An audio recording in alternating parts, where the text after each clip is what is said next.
자, 결혼을 하면은 자,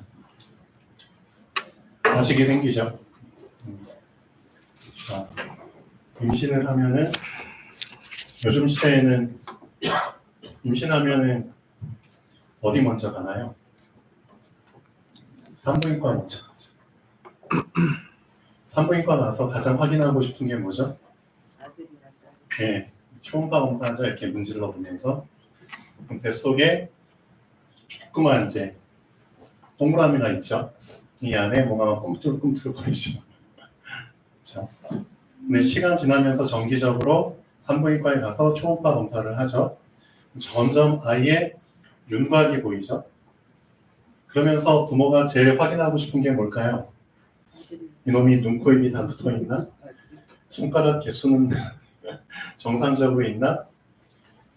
어떻게 보면 가장 살 떨리는 순간이죠. 혹시 내 자식이 기형이 아닌가? 이거 가장 사실 두려워하거든요. 여러분 어떠세요? 내 자신이 기형으로 태어나면 어떡하지? 부모의 심정이 이렇거든요. 하나님의 심정도 똑같습니다. 하나님이 여러분을 보실 때 가장 안타까운 게 뭐냐? 내 자식이 성장을 안 하는 거. 이걸 가장 슬퍼하십니다. 맞죠? 우리 채용 집사가 작년인가 재작년에 장애인 복지센터에서 1년 동안 근무를 했는데 덩치는 다 커요.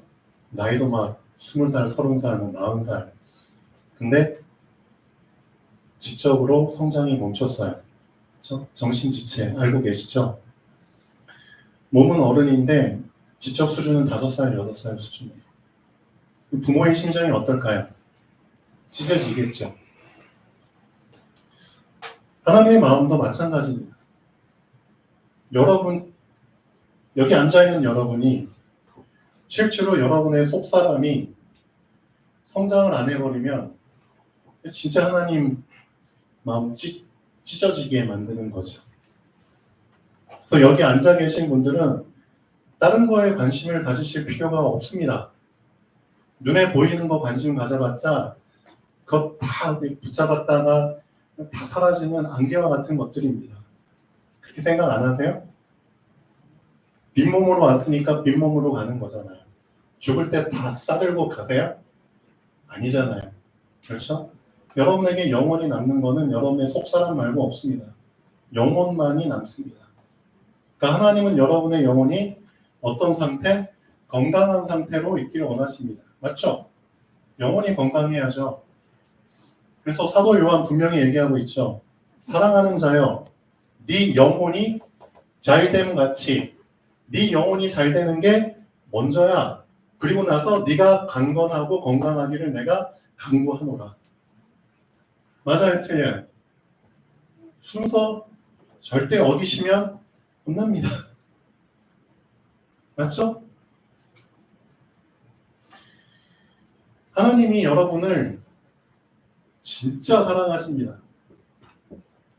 근데 이 사실을 잘 모르고 사시죠?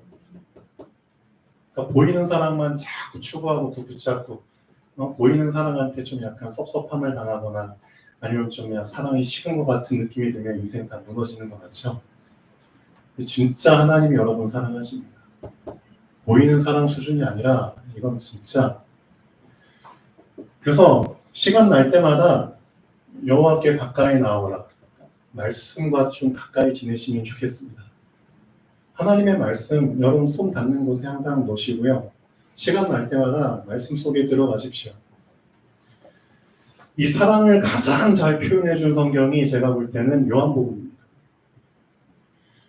요한복음에는 무려 사랑이라는 단어가 몇 번 나오냐? 39번 나옵니다. 신약 성경에서 제일 많이 나옵니다. 사랑이라는 단어가. 구약하고 신약 통틀어서 시편이 40번 나오고요. 시편 아시죠? 시편은 150편까지 있죠. 근데 거기서 40번 나오는데 요한복음은 21장까지 있습니다. 근데 거기에서 39번 나옵니다.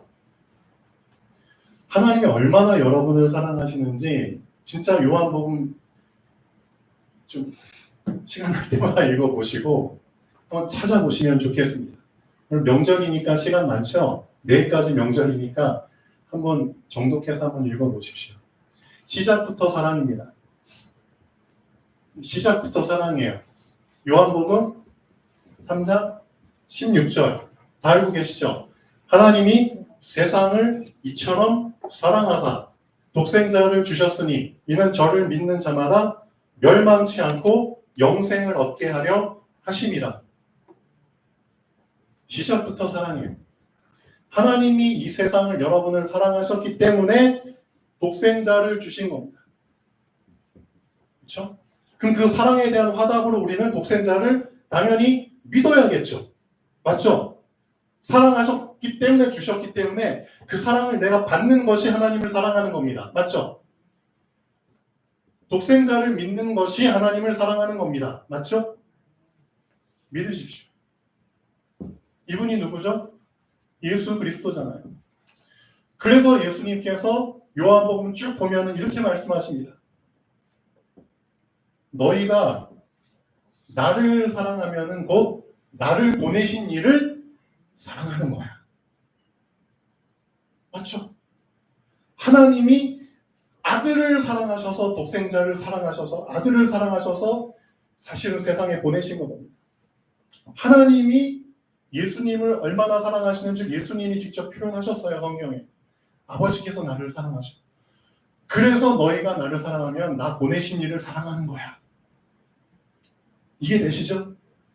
또 너희가 나를 사랑한다면 너희는 어떻게 하게 돼 있어? 내 계명을 지키게 돼 있어.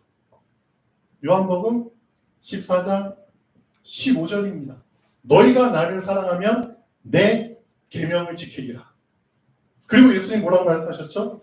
나를 사랑하는 자는 내 아버지께 사랑을 받을 것이요 나도 그를 사랑하여 그에게 나를 나타내리라.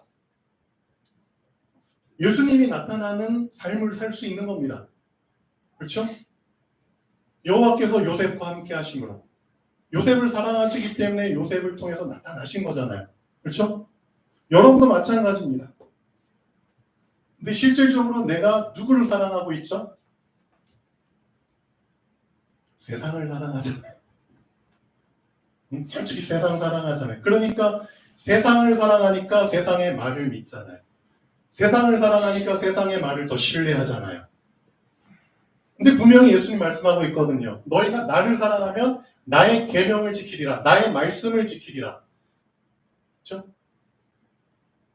근데 우리는 예수님의 말씀보다 실질적으로 세상의 말, 사람의 말을 더 신뢰하잖아요. 뭔가 결정하고 선택할 때는 말씀이 아니라 세상 전문가들의 말을 듣고 그걸 더 신뢰해서 결정하잖아요. 그렇죠? 사랑입니다. 이 부분이 나에게 가장 먼저 확인이 돼야 됩니다. 여러분에게 생명을 주신 분은 이 세상이 아닙니다. 나에게 생명 준 분은 우리 부모라고 생각하는데 천만의 말씀입니다. 내 부모는 나를 낳아줬을 뿐입니다. 실제 씨가 그렇죠 생명을 얻도록 해주신 분은 하나님이십니다. 맞나요? 틀리나요? 맞잖아요. 정확하게 알고 계셔야 됩니다. 그렇다고 육신의 부모를 가볍게 해라 소홀히 해라 그게 아닙니다. 근본적인 부분이 먼저 나에게 정리가 돼야죠. 이 부분이 정리가 안 되니까 육신의 부모, 육신의 형제, 육신의 것에 매여가지고 나눠치잖아요. 그렇죠? 실제로 나에게 영원한 생명을 주실 수 있는 분을 책임지실 수 있는 분은 하나님이십니다. 여러분 영원한 생명 얻으셔야죠. 영원한 삶? 그렇죠? 그 속에 들어가셔야 되잖아요. 그래서 사랑이라는 부분이 좀 먼저 확인됐으면 좋겠습니다. 그래서 요한복음은 시작부터 사랑이고 과정도 사랑이고 끝도 사랑입니다. 요한복음 21장 어떻게 요한복음이 마무리되는 줄 아세요? 예수님이 여러분에게 진짜 원하시는 겁니다. 이거 하나만 여러분이 정확하게 하나님께 좀 명확하게 보여드릴 수 있으면 여러분의 나머지 인생은 사실 다 보장받은 겁니다. 그래서 예수님이 베드로한테 물어보거든요. 베드로야, 네가 이 사람들보다 그렇죠? 나를 더 사랑하느냐? 결국 요한복음 끝에도 사랑 물어보신 거예요. 그렇죠? 시작도 사랑이고 과정도 사랑이고 끝도 사랑입니다. 네가 모든 과정 다 이제 겪어봤지? 이런저런 과정 다 겪어봤지? 너 세상 신뢰할 만해? 세상 사랑할 만해? 네 육신의 어떤 그런 사람들 사랑하고 의지할 만해? 그럴 만한 가치가 있어? 너 이제 결론 내렸잖아. 그럼 내가 너한테 물어보는 이 질문에 대한 답을 이제 명확히 내릴 수 있겠지. 네가 이 사람들보다 이 사람들보다 나를 더 사랑하느냐? 이거 하나만 확인되면 되는 거야. 맞잖아요. 이게 나에게 실제로 우선순위로 세팅이 안 되니까 내 인생이 계속 꼬이는 거죠. 그래서 말씀을 정말 가까이 하시는 연습을 하셔야 됩니다. 말씀을 가까이 하는 자에게 하나님이 가까이 하신다고 분명히 기록되어 있습니다. 그렇죠? 하나님을 가까이 하라. 하나님께서도 그 사람을 가까이 한다고 분명히 말씀하고 계십니다. 내가 가까이 하지 아니하니까 하나님이 가까이 안 하시는 거겠죠. 어떻게 보면. 이건 어떻게 보면 상대적이잖아요. 그렇죠?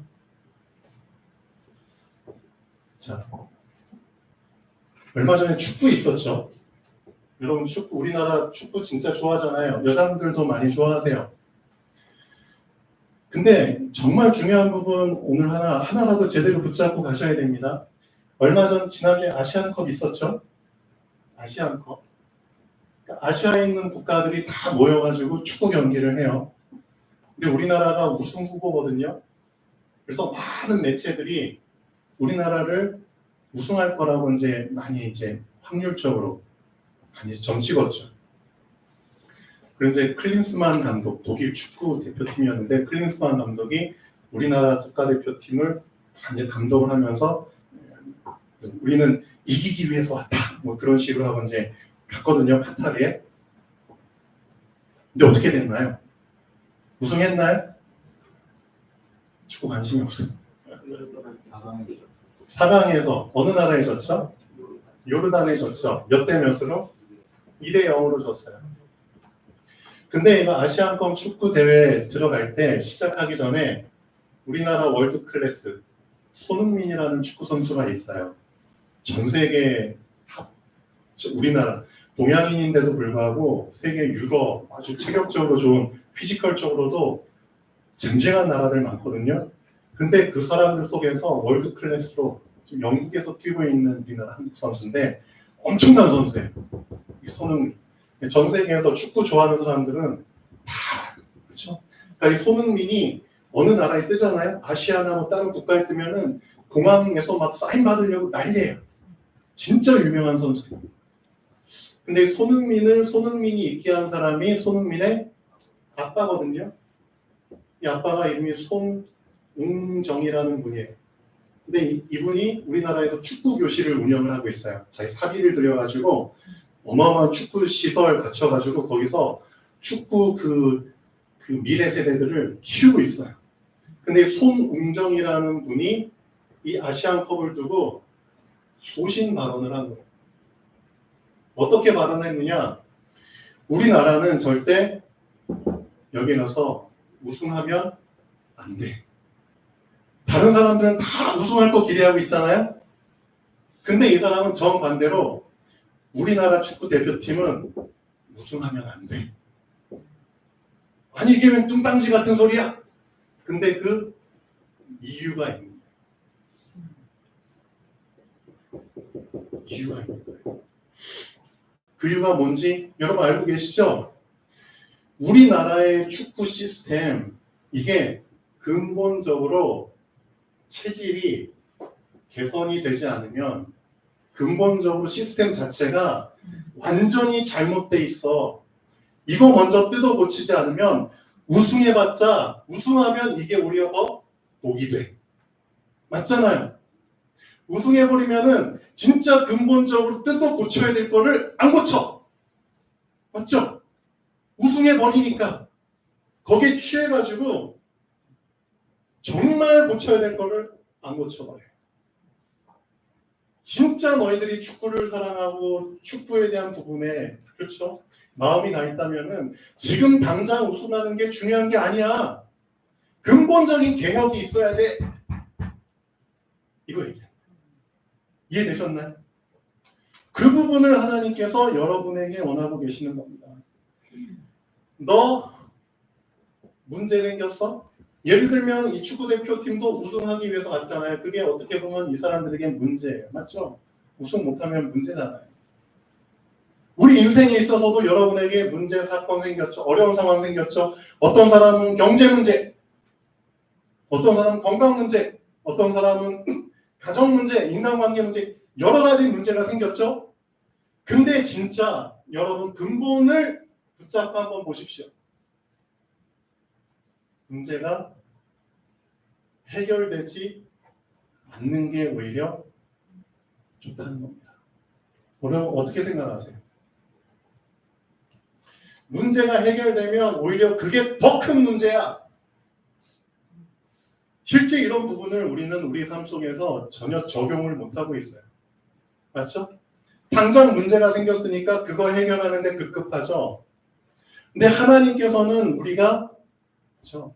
너 왜 보이는 그렇죠? 보이는 껍데기, 겉사람 이 문제만 봐.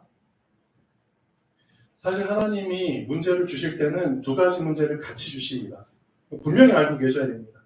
겉사람의 문제가 올 때는 속사람의 문제가 사실은 같이 오는 겁니다. 그렇죠? 이 두 가지 문제가 떨어져서 오는 경우는 없어요. 제가 볼 때는. 항상 같이 옵니다. 그런데 우리는 속사람의 진짜 알맹이죠. 알맹이 문제는 보지 못하고 껍데기 문제만 보죠. 그러니까 껍데기만 해결하려고 하죠. 껍데기 해결되면 어떻게 하죠? 알맹이 문제는 신경도 안 써요. 똑같다니까요. 축구 옆에 하고 축구하고.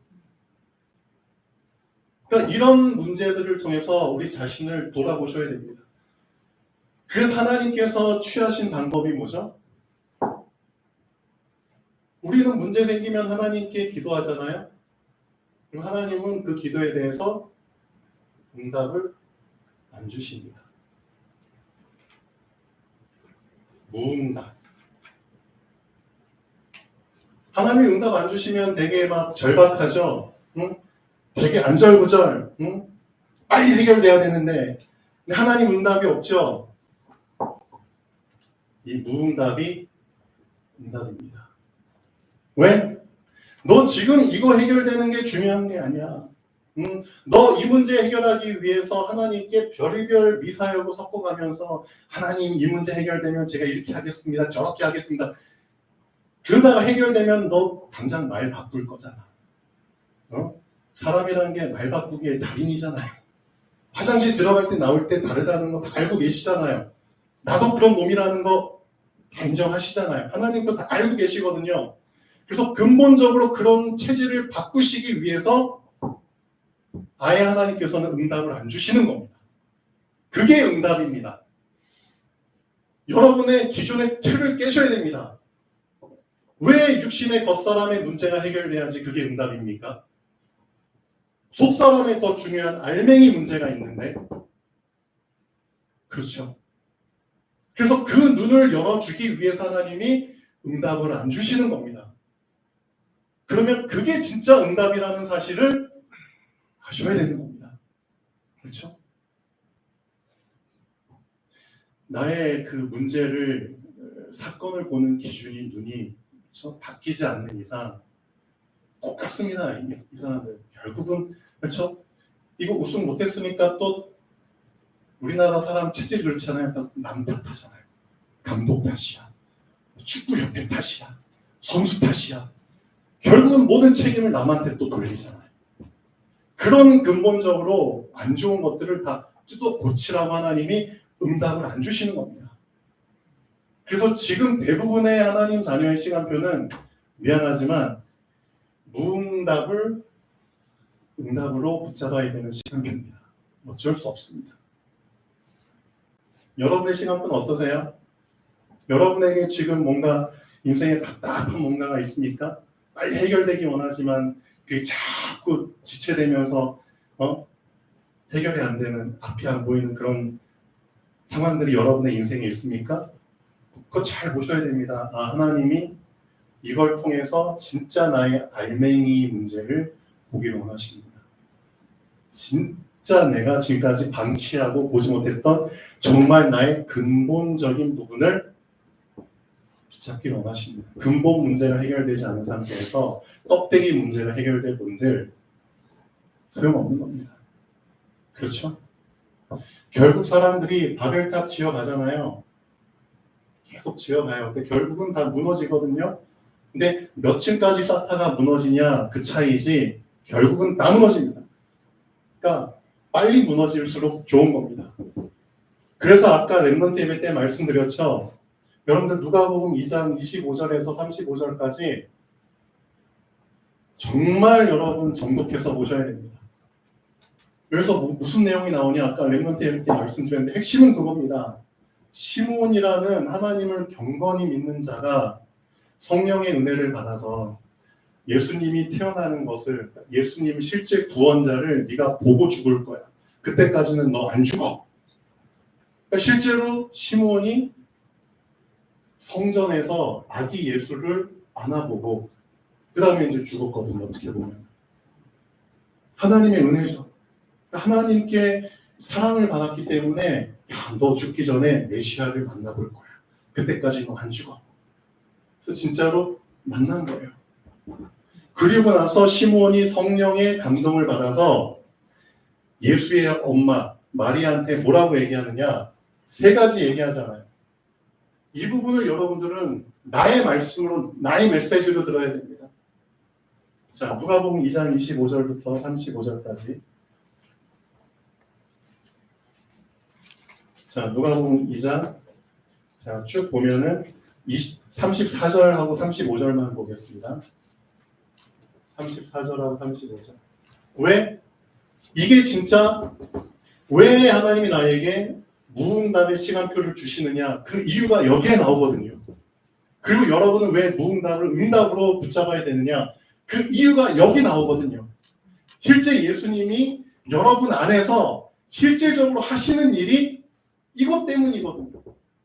너 응답이 아닌 걸 응답으로 자꾸 생각하니까 너가 응답으로 붙잡고 있는 것들을 나는 다 무너뜨려야 돼. 넘어뜨려야 돼. 그게 응답이 아니거든. 그리고 진짜 응답인 것을 나는 너를 통해서 세워야 돼. 그렇죠? 응답이 아닌 것은 무너뜨리고 응답인 것은 세우고, 그 일을 하시기 위해서 예수님이 오셨다고 분명히 누가복음 2장 34절 35절에 얘기합니다. 시므온이 그들에게 축복하고 그의 어머니 마리아에게 말하여 이르되 보라, 이는 이스라엘 중 많은 사람을, 자, 첫 번째, 패하거나 흥하게 하며. 그렇죠? 패하거나 흥하게 하며. 이게 영어 성경에 보면은, 여러분 영어 성경 보시잖아요. 무슨 말이죠? 넘어지게 하고 또 다시 일으켜 세우기 위하여.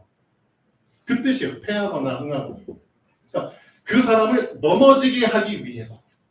예수님이 여러분을 넘어지게 하기 위해서 오신 겁니다. 그리고 넘어진 여러분을 다시 일으켜 세우기 위해서 오신 겁니다. 사람이 넘어지지 않으면 하늘 높은 줄 모르고 계속 교만해지잖아요. 내가 잘난 것처럼. 그렇죠? 그 사람은 절대 하나님 못 믿습니다. 그래서 하나님께서는 하나님 만났을 때 가장 먼저 하시는 일, 그 사람을 넘어뜨리는 겁니다.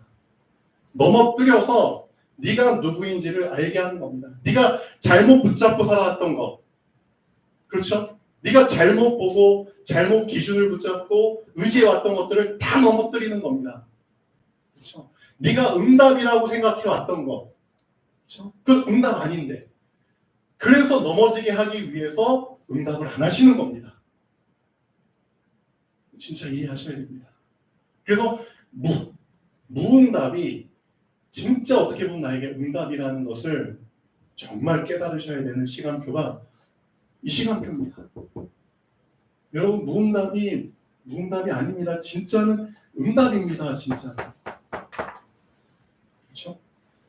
그래서 예수님이 이 일을 하시기 위해서 오셨다고 분명히 기록되어 있잖아요. 이스라엘 중 많은 사람을 패하거나 흥하게 하는. 그러니까 이게 영어 성경에 보면은 넘어지게 하고 그 넘어진 자를 다시 일으켜 세우기 위하여 예수님이 세운 일이 있는 거예요. 이 땅에 오신 거예요. 그럼 그 일을 하다 보면은 많은 사람들이 예수님을 어떻게 하죠? 비방할 수밖에 없죠. 맞잖아요. 나를 넘어지게 하는데, 나를 힘들게 하는데 환영 못 받죠. 그러니까 예수님께서 많은 사람들한테 비방받으셨다니까요. 응? 네가 뭔데 왜 내 인생 간섭이야? 맞잖아요. 그런 식으로 우리가 사실은 우리의 삶 속에 예수님의 말씀이 스며드는 걸 사실은 우리가 허용을 안 한 거잖아요. 난 내 인생 내가 계속 살 거야. 근데 진짜 하나님이 여러분을 사랑하시기 때문에 그런 비방을 다 감수하면서까지도 십자가에 못 박히시고, 그렇죠? 못 박힌 상태도 창 찔리고, 그렇죠? 그런 상태 속에서도 하신 거잖아요. 사랑하시니까. 그래서 하나님의 말씀이 진짜 여러분에게 칼이 돼야 되는 게 맞습니다. 세 번째, 35절 또 칼이 네 마음을 찌르는 듯 하리니, 네 영혼을 찌르는 듯 하리니 이는 여러 사람의 마음의 생각을 들여내려 함이니라. 내 마음과 생각에 잘못된 것, 나의 동기, 내 것, 그렇죠? 내 욕심, 그런 거 다 칼로 찔림을 받아야 되거든요. 그렇게 해서 내가 완전히 그렇죠? 고침을 받아야죠.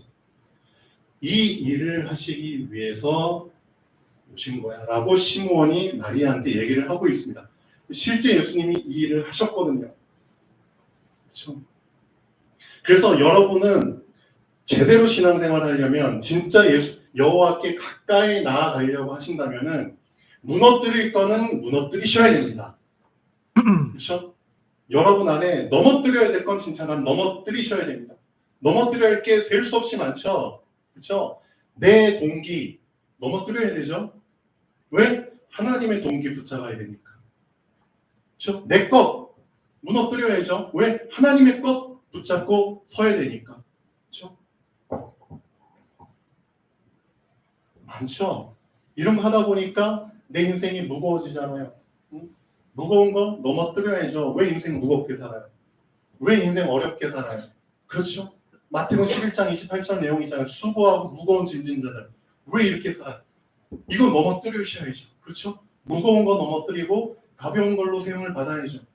어려운 거 무너뜨리고 쉬운 걸로 세움을 받아야죠. 그래서 나에게 오라. 내가 너희를 쉬게 하리라. 내 멍에를 메고 내게 배우라. 그러면 너희 마음이 쉼을 얻으리니 이는 내 멍에는 쉽고 내 짐은 가벼움이니라.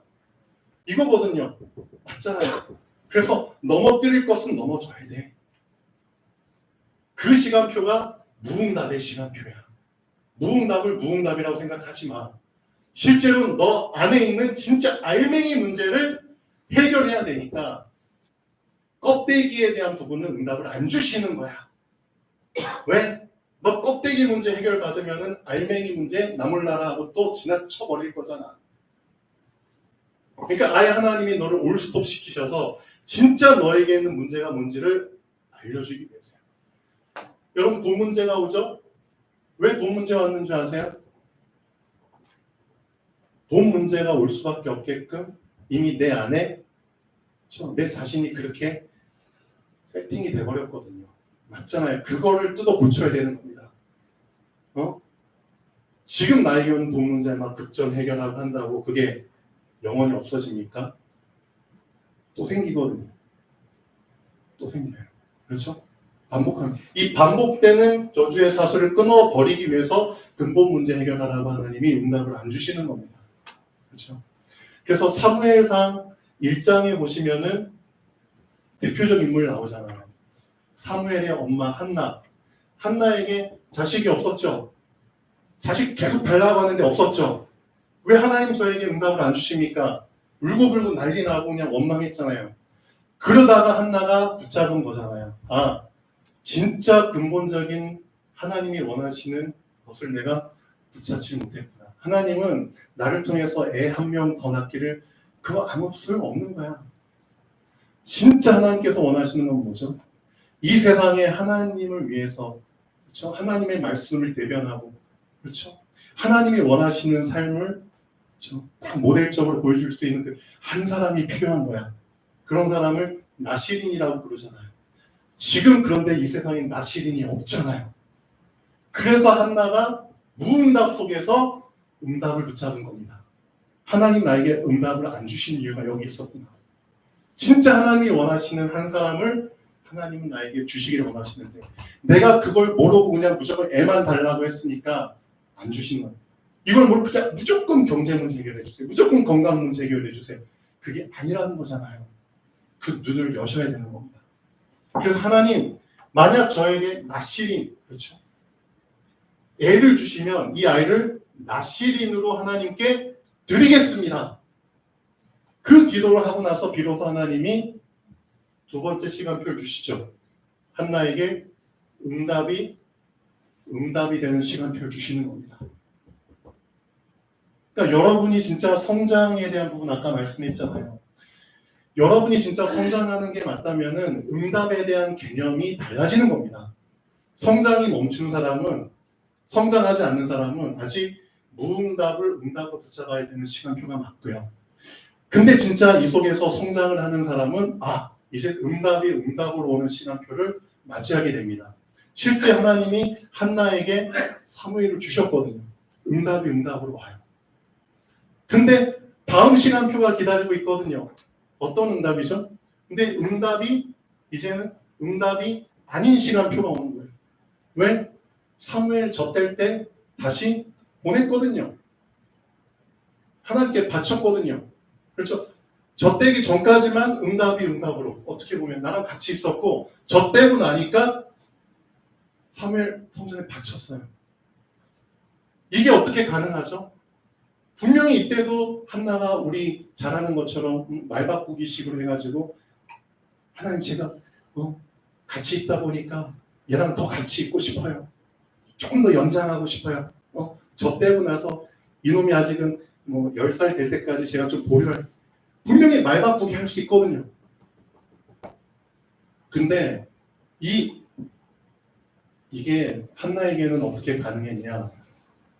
이 무응답이 응답인 시기를 제대로 거쳤기 때문에 무응답의 시기에 응답에 대한 하나님 앞에 결단을 했을 때 그 결단이 응답 받고 나서도 계속 결단으로 지킬 수 있도록 영적 상태가 사실 단련이 된 겁니다. 그렇죠? 그래서 여러분이 이 무응답의 시기에 대한 단련이 없으면은 응답 받아도 사실은 말짱 도루묵입니다. 또다시 말 바꾸기 합니다. 그렇죠? 말 바꾸기 안 하셔야죠.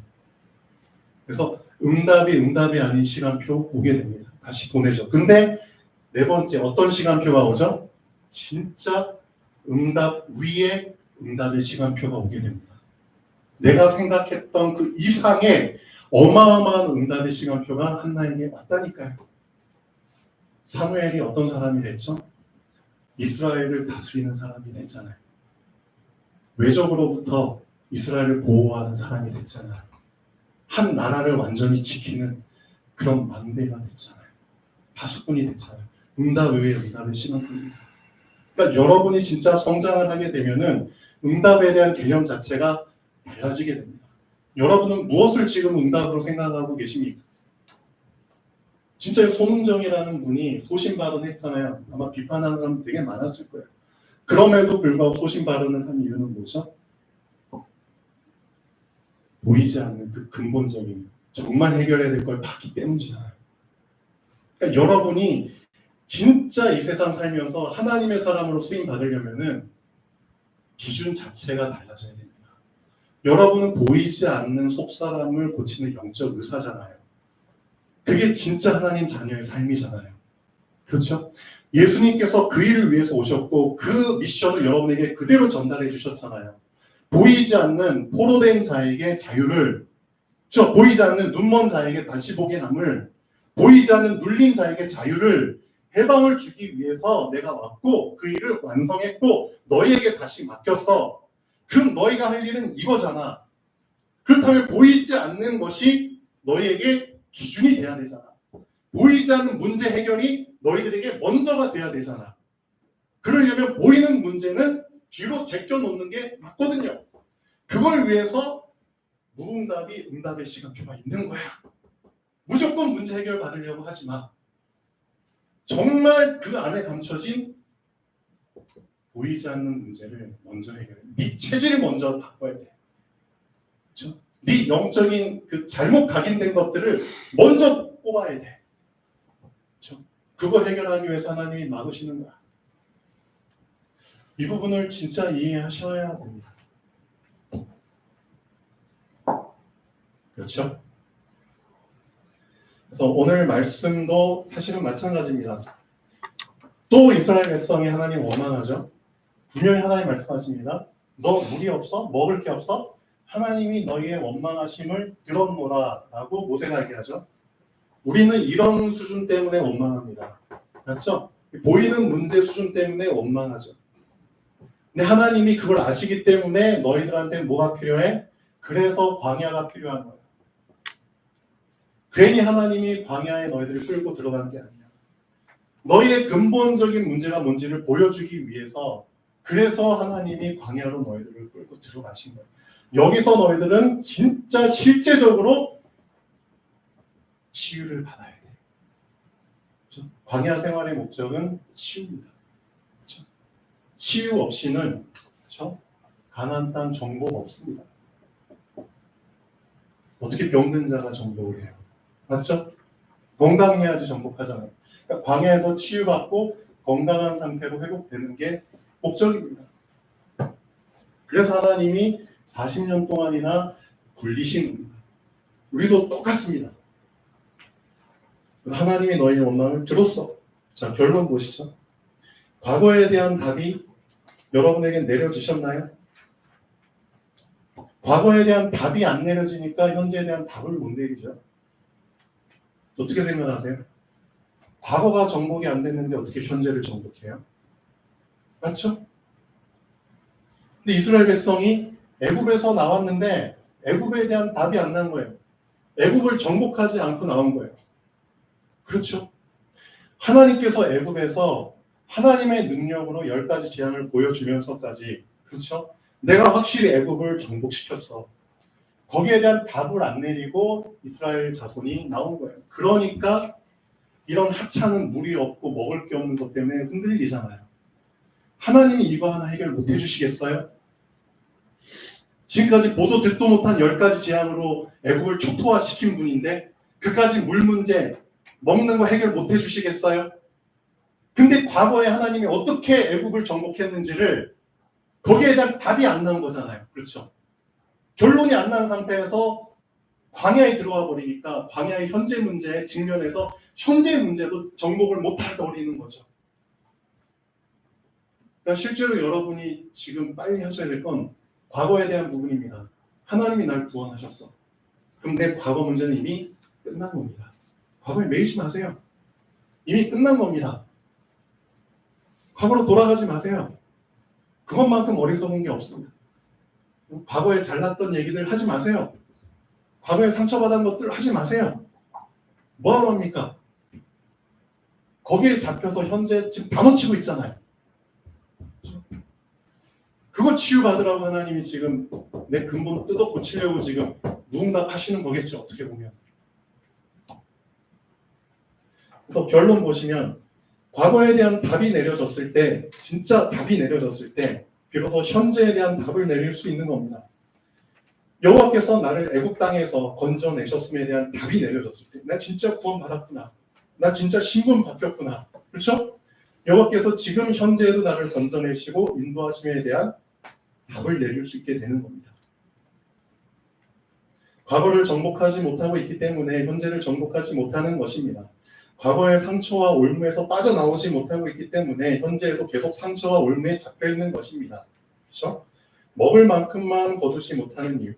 그렇죠? 욕심이죠. 더 거두려고 계속 욕심을 부리는 이유. 이러다 혼났잖아요. 나를 책임지시는 하나님을 근본적으로 신뢰하지 않기 때문입니다. 이 부분이 해결되지 않고 계속 여러분의 인생이 앞으로 나아갈수록 인생은 더욱 힘들어질 뿐입니다. 인생은 더욱 무거워질 뿐입니다. 그래서 이 부분이 먼저 해결되라는 겁니다. 이게 바로 내가 진짜 해결해야 될 알맹이 문제입니다. 근본적으로 내가 하나님을 신뢰하지 않고 있구나. 그렇죠? 이게 진짜 내가 해결해야 될 알맹이 문제입니다. 이거 해결되지 않고 신앙생활한다? 그 신앙생활 아닙니다. 여러분 신앙인 아닙니다. 아니면 어떻게 보면 하나님에 대한 신뢰가 없이 무슨 신앙인입니까? 그렇죠? 이 부분이 먼저 해결되라는 겁니다. 그래서 실제적인 치유의 역사는 정말 치유받아야죠. 진짜 치유의 역사는 내가 하나님을 신뢰하기 시작할 때 일어납니다. 그렇죠? 여호와께 가까이 나아가는 연습부터 시작하시면 됩니다. 오늘 말씀 제목처럼. 그리고 중단하지만 않으면 됩니다. 작심삼일하지 마시고요. 가까이 가는 연습만 날마다 계속 해보세요. 분명히 하나님이 그만큼 나에게 더 가까이 오십니다. 그래서 가까이 하는 방법으로 나에게 주신 게 말씀과 기도입니다. 두 가지 놓치지 마세요. 말씀 주셨으니까 말씀 붙잡고 딴 생각하지 마시고 그냥 기도하세요. 이런저런 생각에 잡히지 마시고 그냥 기도하세요. 말씀 붙잡고 그냥 기도하세요. 그냥 기도해도 되는 이유는 뭐죠? 이미 다 알고 계세요.